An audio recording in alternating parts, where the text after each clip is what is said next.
Bom, dando então continuidade aos nossos estudos do Espiritismo,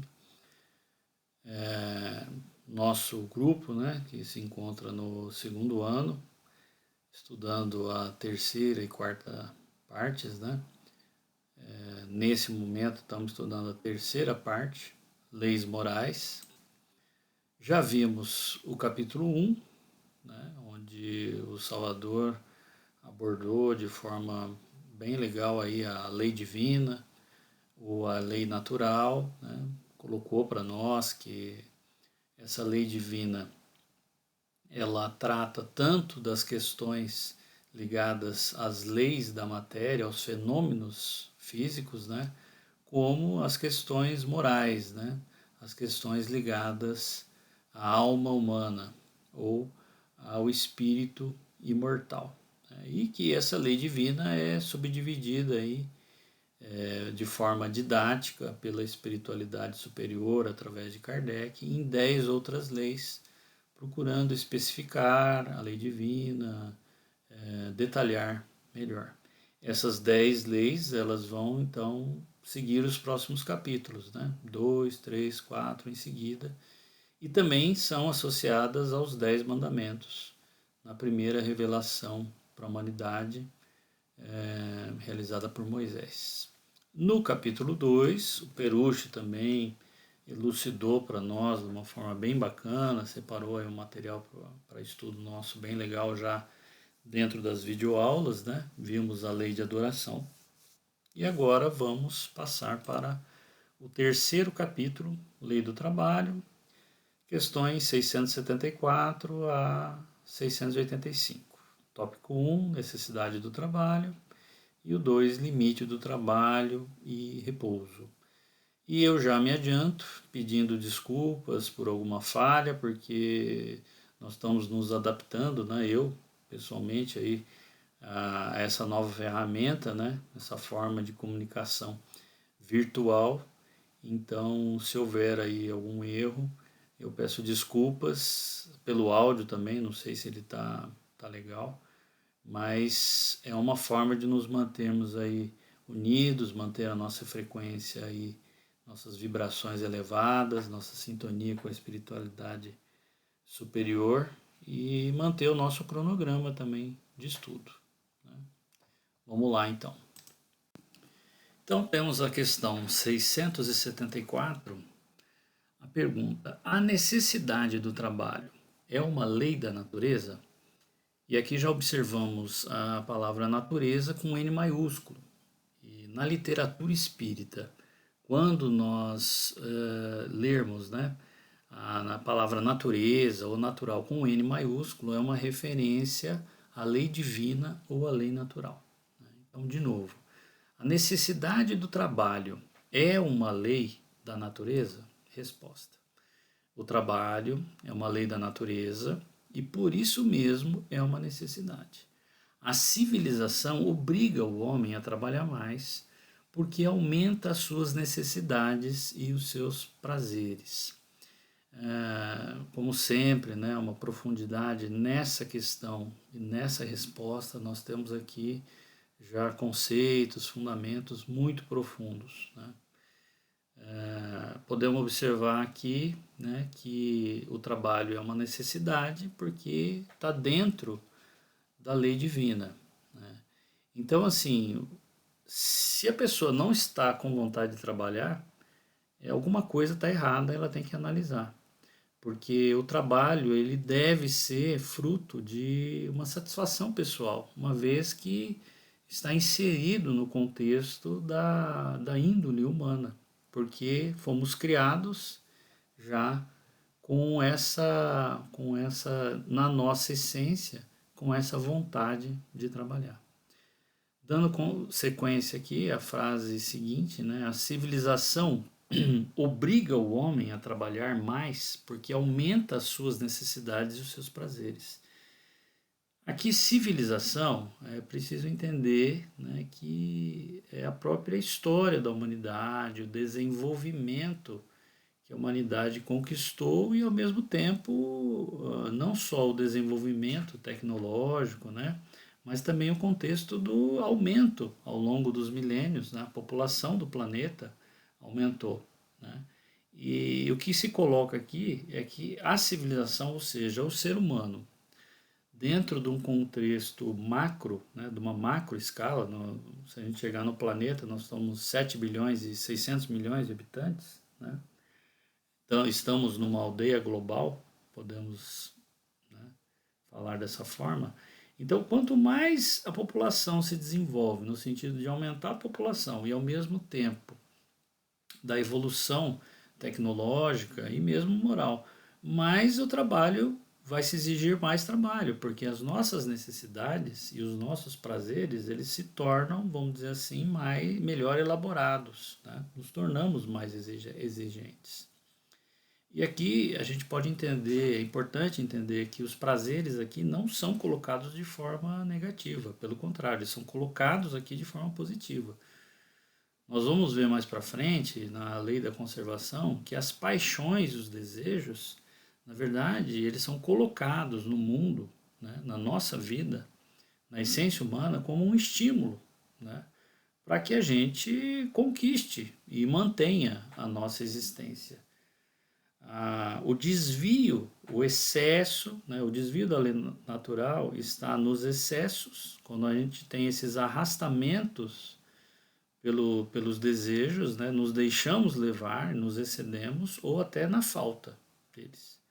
Mas quando eles são trabalhados em equilíbrio, eles refletem-se, na verdade, numa satisfação pessoal.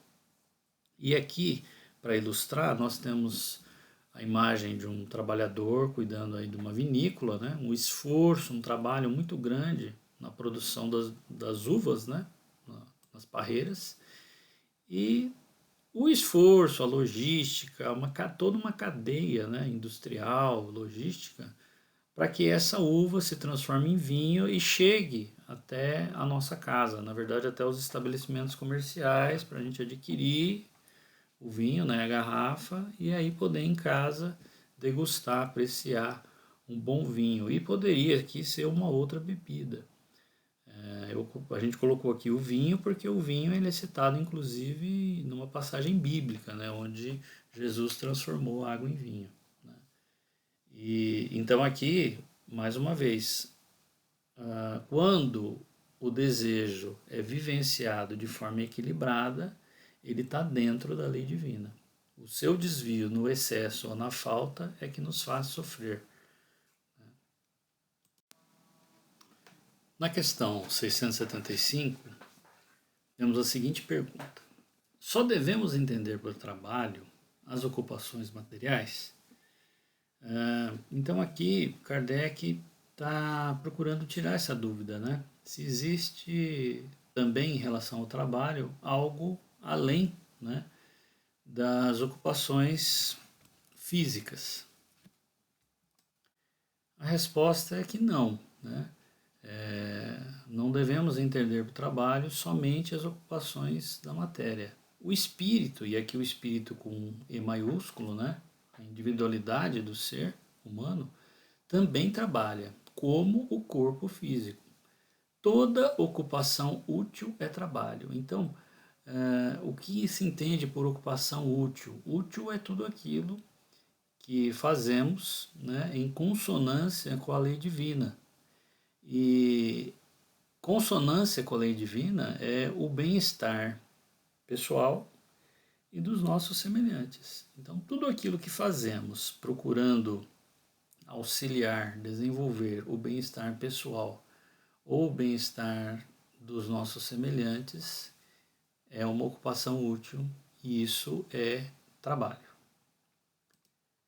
Questão 676. Por que o trabalho é imposto ao homem? Né? E aqui Kardec coloca o seguinte, ele já está partindo do princípio que o trabalho é um dever do ser humano. Né? Ele só está perguntando por que é um dever do ser humano.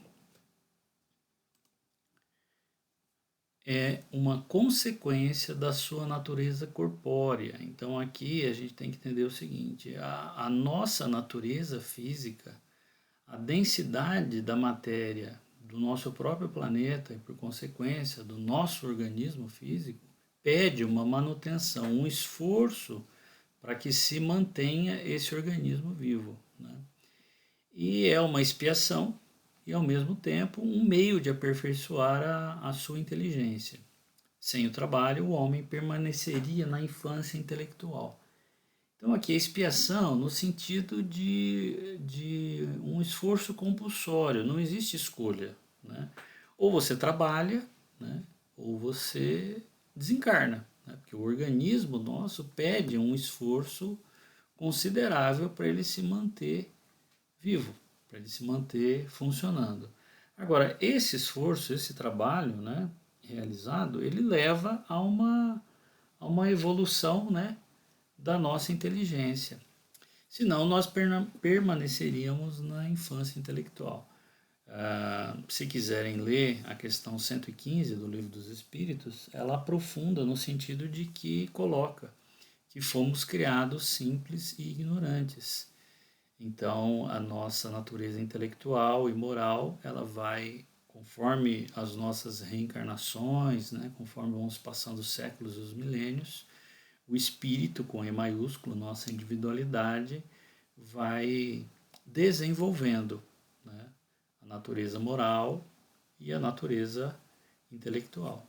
E esse esforço que nós fazemos fisicamente para nos mantermos vivos, e aí numa questão mais ampla, desenvolvimento tecnológico para um bem-estar comum, né, nos leva a esse desenvolvimento intelectual.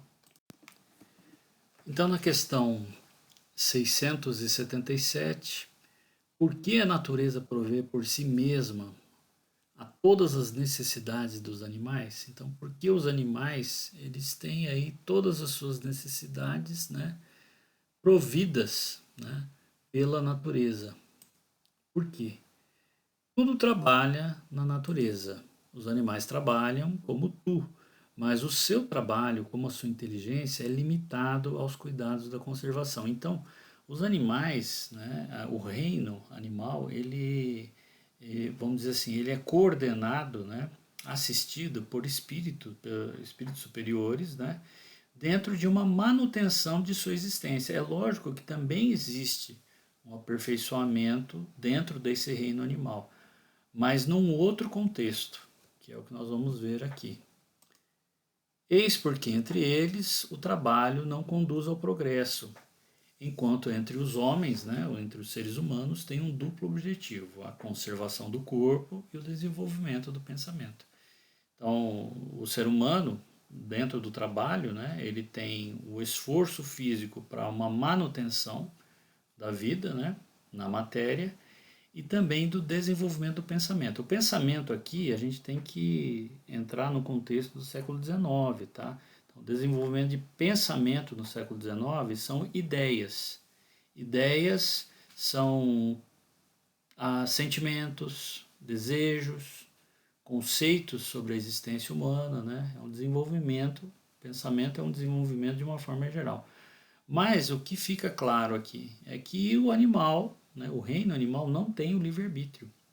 E o ser humano, dentro já da lei do livre-arbítrio, ele tem liberdade de escolha e nessa liberdade de escolha ele vai aprimorando tanto o seu lado intelectual como as questões morais, né?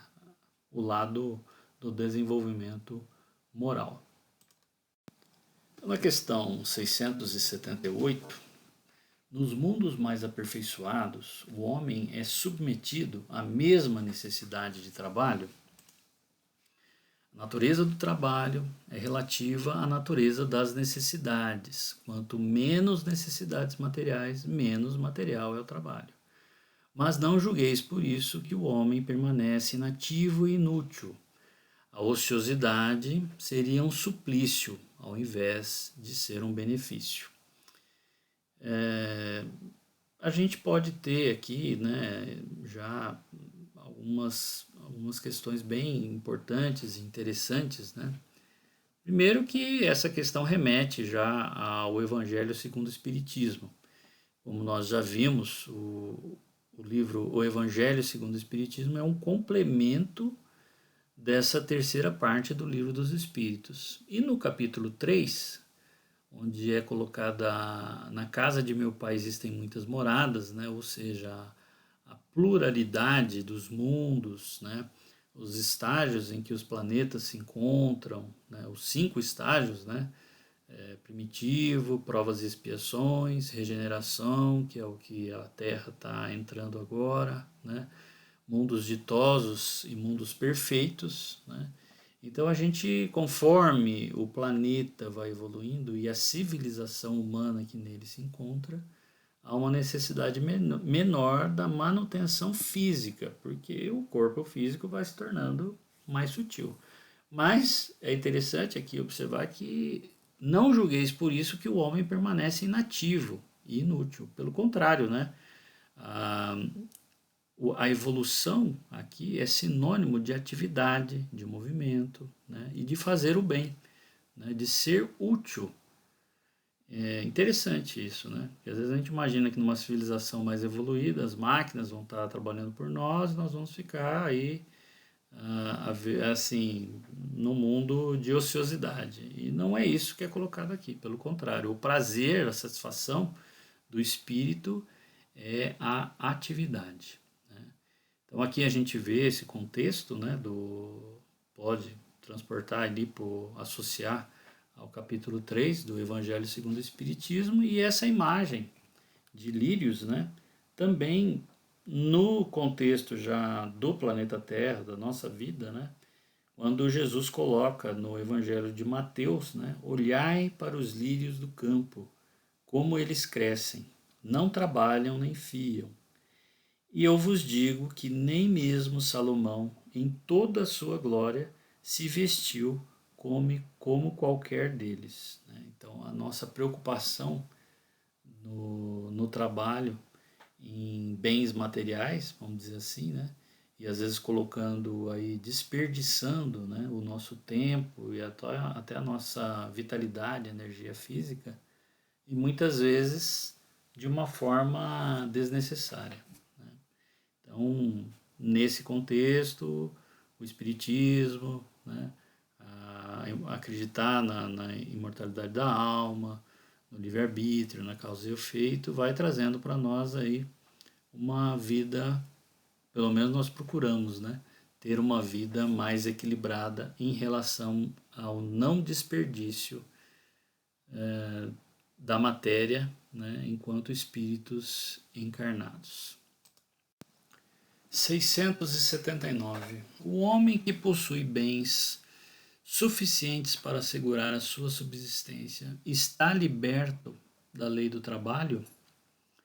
Ou seja, o homem que encontra-se dentro de uma condição onde não se necessita trabalhar para viver, né? Ele tem alguma renda que faz com que ele possa, inclusive, ficar sem trabalhar. Né?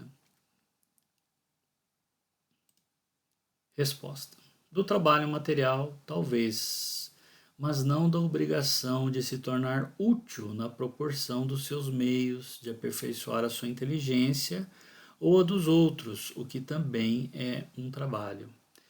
Interessante, muito interessante essa questão. Né? Na imagem aqui nós temos a frase do Steve Jobs, né? Ser o homem mais rico do cemitério não me interessa. Ir para a cama à noite dizendo que fiz alguma coisa maravilhosa é o que importa para mim.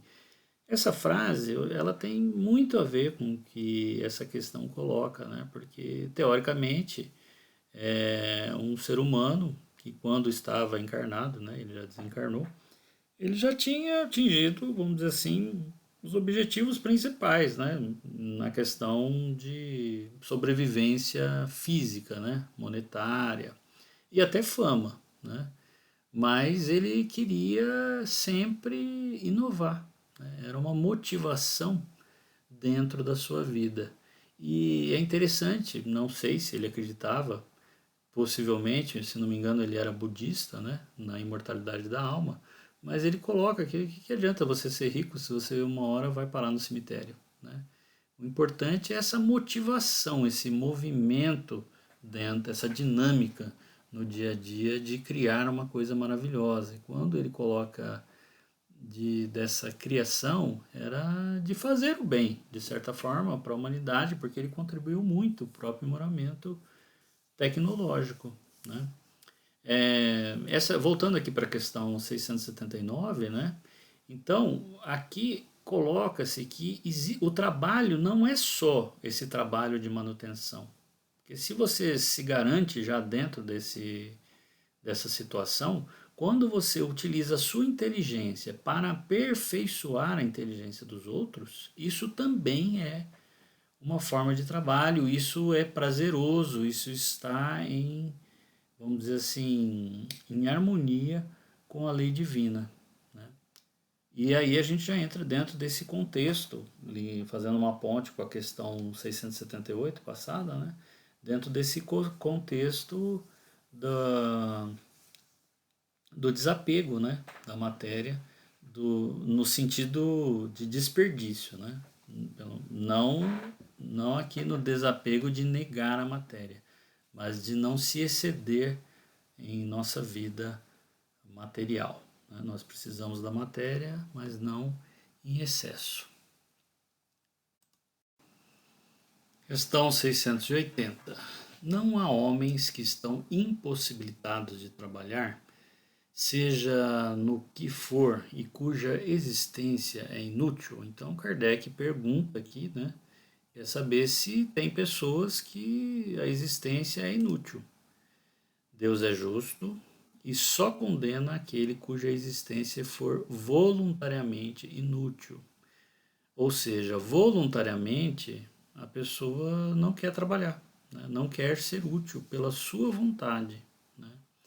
Porque esse vive na dependência do trabalho alheio, né? Em outras palavras, é um encostado, né? É o famoso vagabundo, né? Ele quer que cada um se torne útil. Ele, né, Deus, quer que cada um se torne útil na proporção de suas faculdades. Ou seja, cada pessoa, cada indivíduo, cada espírito, cada um de nós tem um dom.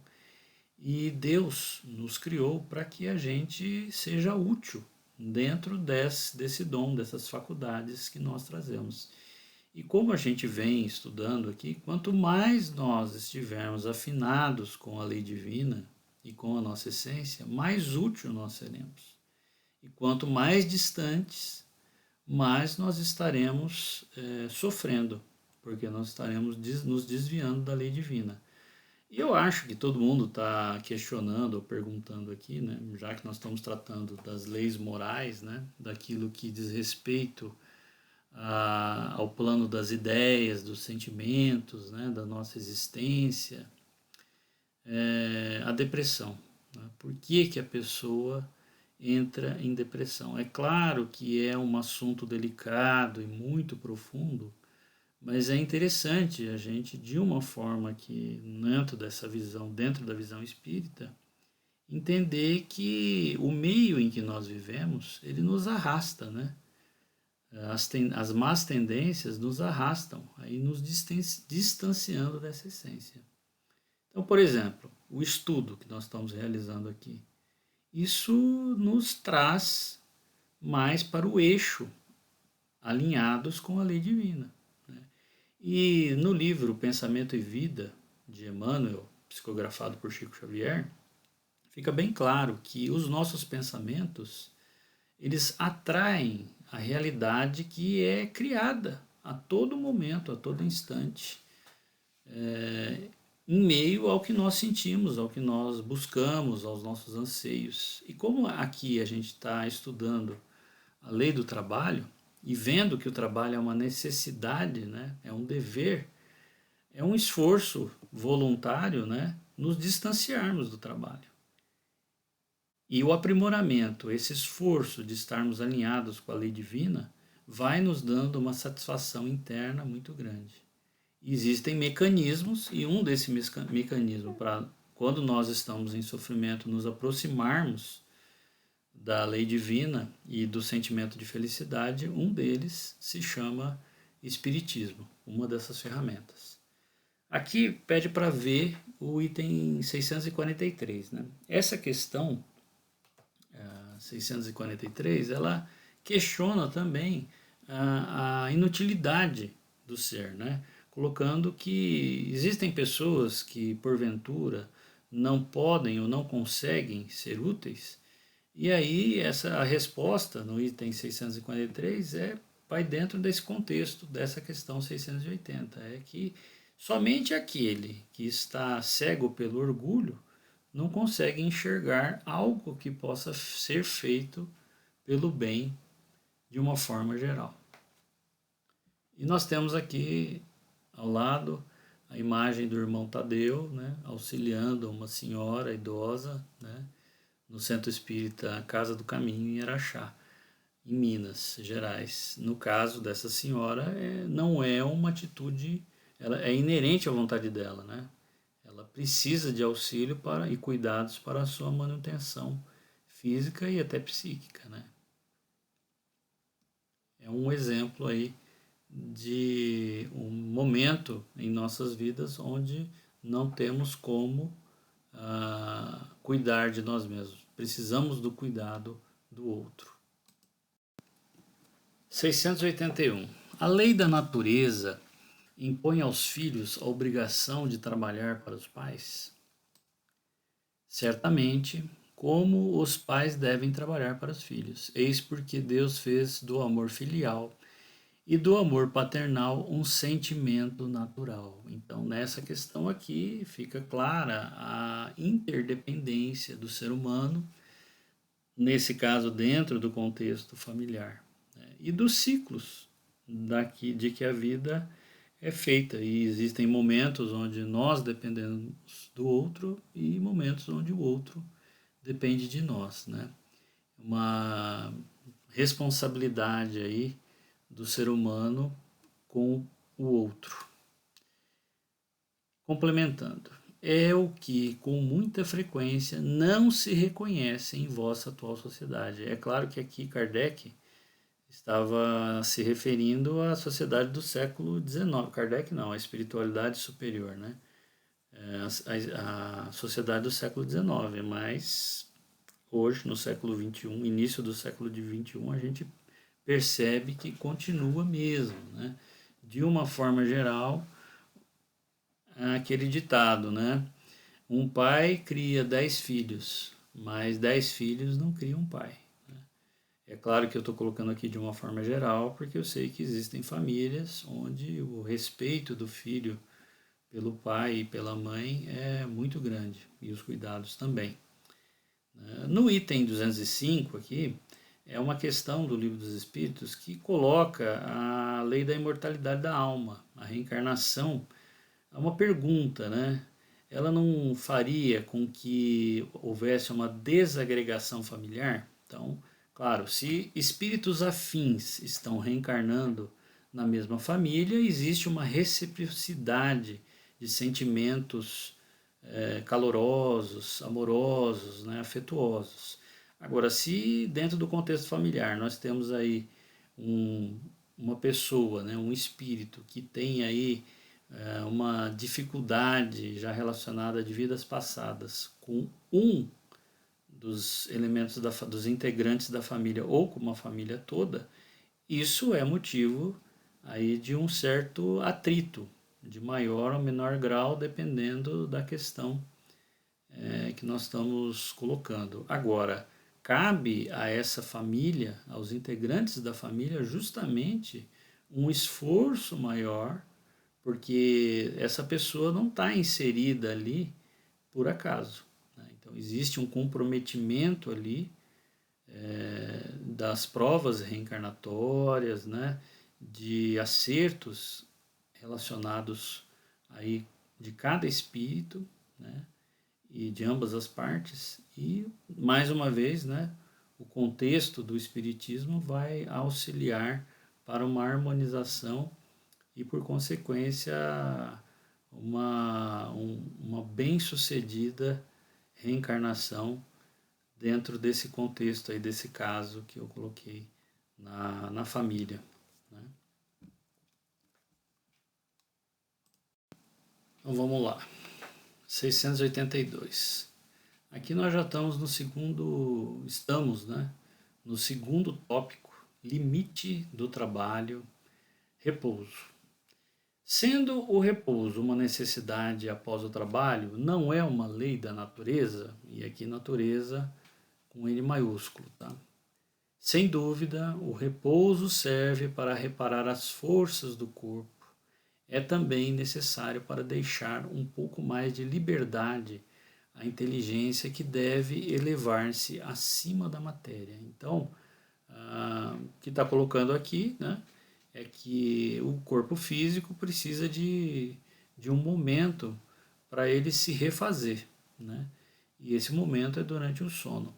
E, no entanto, além do corpo físico, né, o espírito também, nessa liberdade que é dada durante essa pausa do corpo físico, para a inteligência elevar-se acima da matéria. No caso aqui, essa imagem ao lado está colocando um desdobramento astral. É claro que esse desdobramento só vai acontecer de acordo com a elevação do espírito, do momento cotidiano em que essa pessoa está vivendo, né? Se ela consegue se desligar a ponto de ir até uma colônia espiritual em desdobramento, né? Onde seu perispírito vai receber tratamento, pode até assistir uma palestra, né? Ou até uma vibração inferior, né? Dependendo da vibração, vai frequentar ambientes aí de uma vibração mais baixa, né? Ou não consiga nem se desdobrar, o perispírito vai ficar próximo ali do corpo físico, no estado inconsciente, apenas refazendo a matéria constituída desse organismo, né? Na questão 683, qual é o limite do trabalho? O limite das nossas forças físicas, né? Então, quando você exauriu as suas forças, você não consegue mais trabalhar. Não obstante, Deus dá liberdade ao homem. Então, pelo arbítrio, você pode até ir além das suas forças físicas.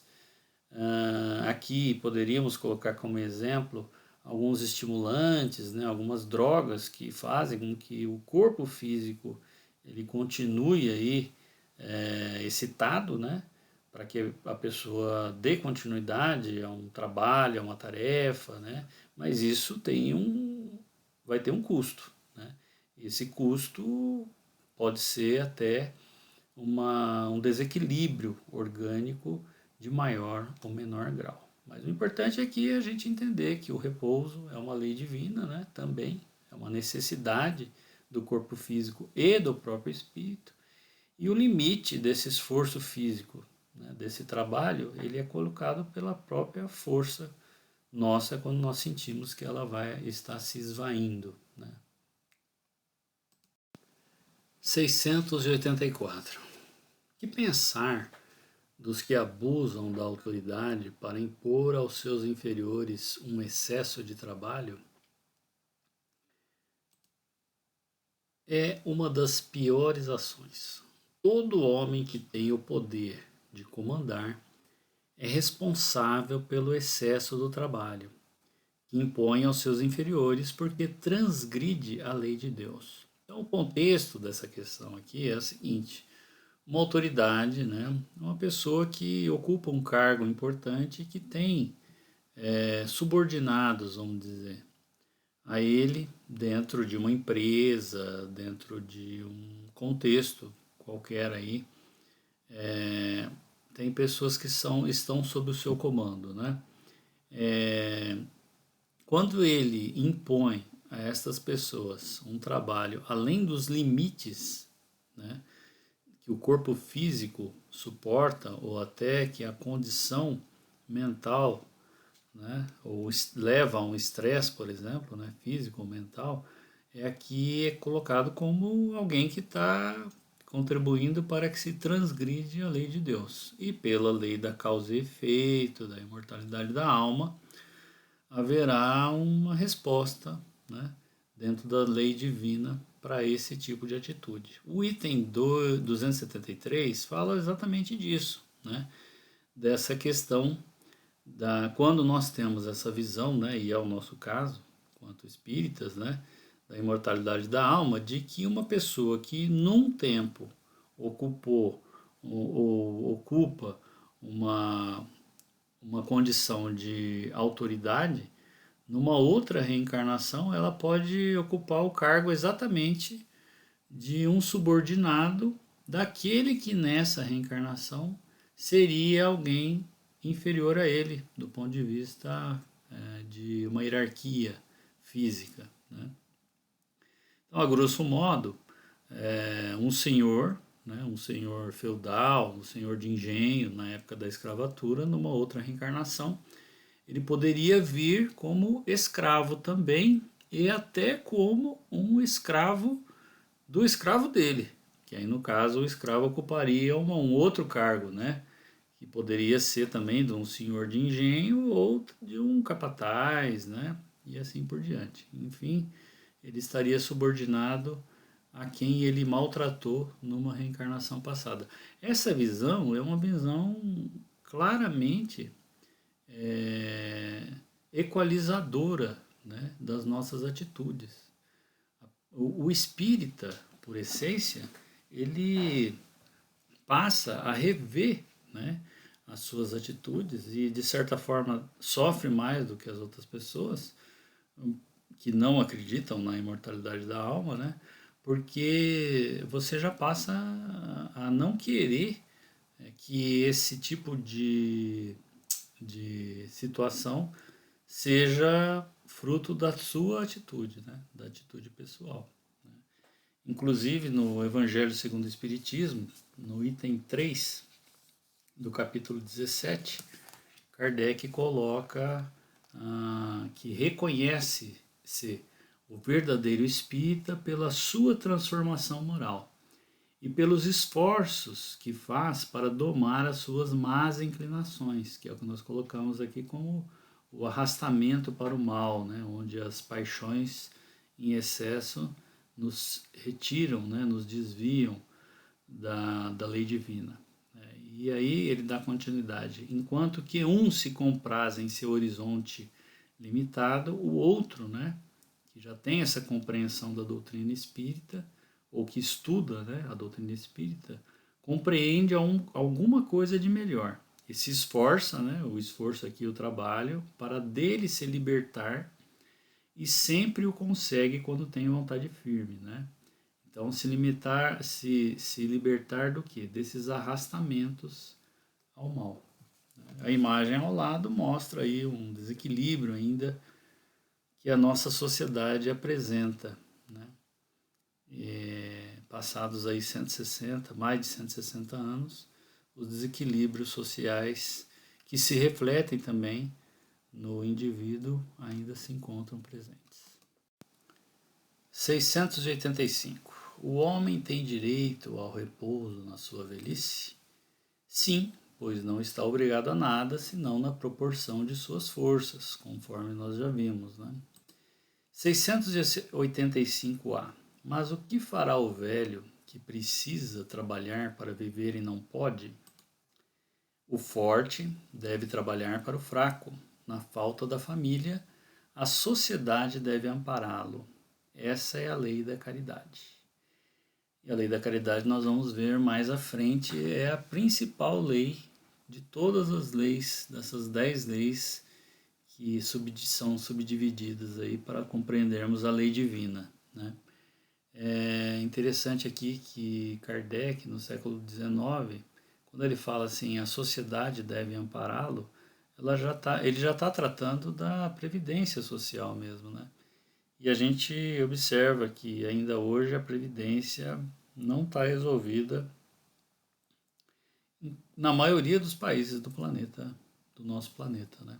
Quanto a gente ainda precisa evoluir enquanto humanidade, nesse e em outros sentidos. A imagem coloca aí a sombra do abacateiro, né? Chico Xavier aqui. É uma imagem assim muito bonita, né? E nos remete aí ao cristianismo nas suas raízes, quando o Cristo mesmo veio pessoalmente, né, encarnou em sua missão para trazer essa condição, né, humana de solidariedade, de fraternidade. E o Evangelho segundo o Espiritismo, que é uma complementação dessa terceira parte do Livro dos Espíritos, tem tudo a ver com essa imagem aqui, porque é uma imagem atual, né, contemporânea, e é onde o Chico, em harmonia com a lei divina, passa para nós aí o exemplo de quem se dedica a uma ética e uma moral ilibada, né? Sem dúvida, um dos representantes de Jesus no planeta Terra. Então, Chico Xavier, 1910, né? Nasceu em 1910 e desencarnou em 2002. Nasceu em Pedro Leopoldo. Ele psicografou mais de 450 livros, né?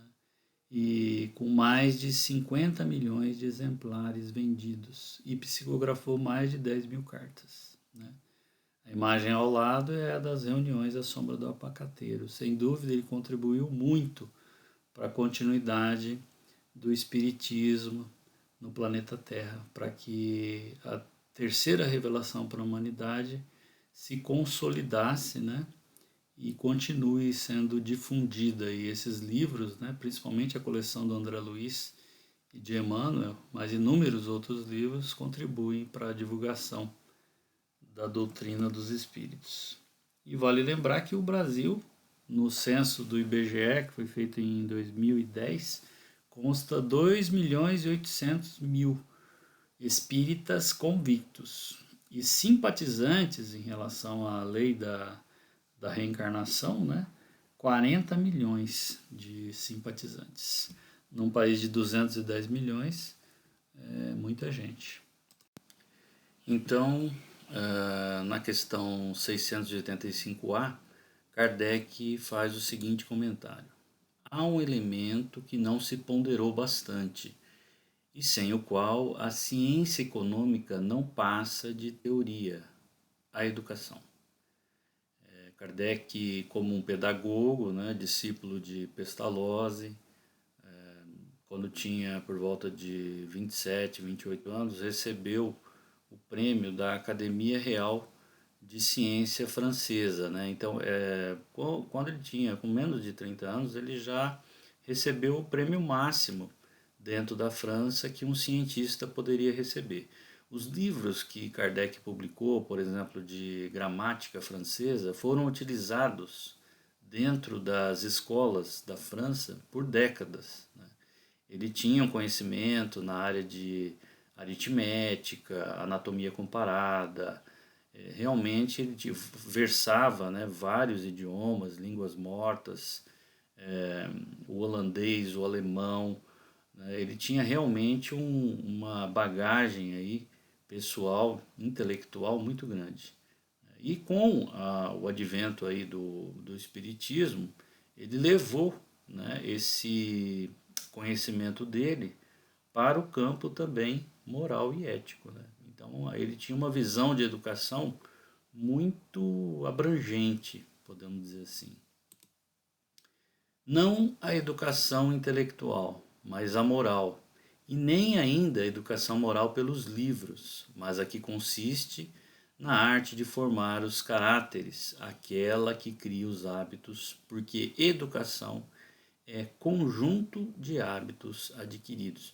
O interessante aqui, né, é importante a gente frisar que com essa última frase, aquela que cria os hábitos, né, colocando que educação é um conjunto de hábitos adquiridos, ele coloca que não só aquele que nasce numa família de berço com uma estrutura educacional, né, tanto na parte afetiva, amorosa, como também na estrutura intelectual, vamos dizer assim, né, de poder dar condições para que a criança, o jovem cresça com os estudos em dia, né.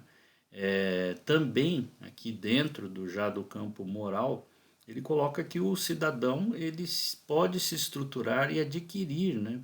Pode e deve adquirir esses hábitos que formam o caráter, né? É o campo ético que se encontra tão necessitado hoje na civilização e principalmente no nosso país, né? Nós temos aí o Brasil, coração do mundo, pátria do Evangelho, que coloca muito bem o de Jesus, denominou o anjo Ismael para cuidar da parte socioeconômica, né? Do nosso político socioeconômica do nosso país. Quanto trabalho não está tendo esse anjo Ismael e o conjunto de espíritos que trabalham junto dele? Nós sabemos que, principalmente a nossa classe política, ainda está muito longe de dar o exemplo e de tomar medidas cabíveis dentro de um processo de equilíbrio social. Bom, mas é isso. Eu acho que nós podemos aqui ter podemos refletir bastante sobre esse capítulo 3, né, das leis morais, a lei do trabalho. E para finalizar, nós temos aqui a imagem de Jesus conversando, né, ensinando os discípulos, exemplificando com o exemplo de vida pessoal e também passando os ensinamentos que estão aí para nós ao longo dos séculos, né? Em João, o evangelista, no capítulo 5, versículo 17, Jesus disse: Meu Pai continua trabalhando até hoje e eu também estou trabalhando. O trabalho aqui então como um veículo, né, para que o espírito possa se aperfeiçoar, né, e na visão moral, aperfeiçoando a si mesmo, procurando também trazer o bem-estar àqueles que estão ao seu redor, é que nós vamos conseguir cumprir com a nossa prova reencarnatória, auxiliar aqueles que estão ao nosso redor e os dizeres, né? Fora da caridade não há salvação, elevando assim as nossas atitudes, os nossos pensamentos dentro desse propósito. Fiquem com Jesus e com Deus, que nós possamos, através dos nossos estudos, ter um elemento a mais aí no nosso dia a dia para manter as nossas vibrações elevadas e a nossa conexão com a espiritualidade amiga, os nossos anjos guardiões e os bons espíritos protetores familiares. Semana que vem, terça-feira, teremos a próxima aula, seguindo aí o nosso cronograma.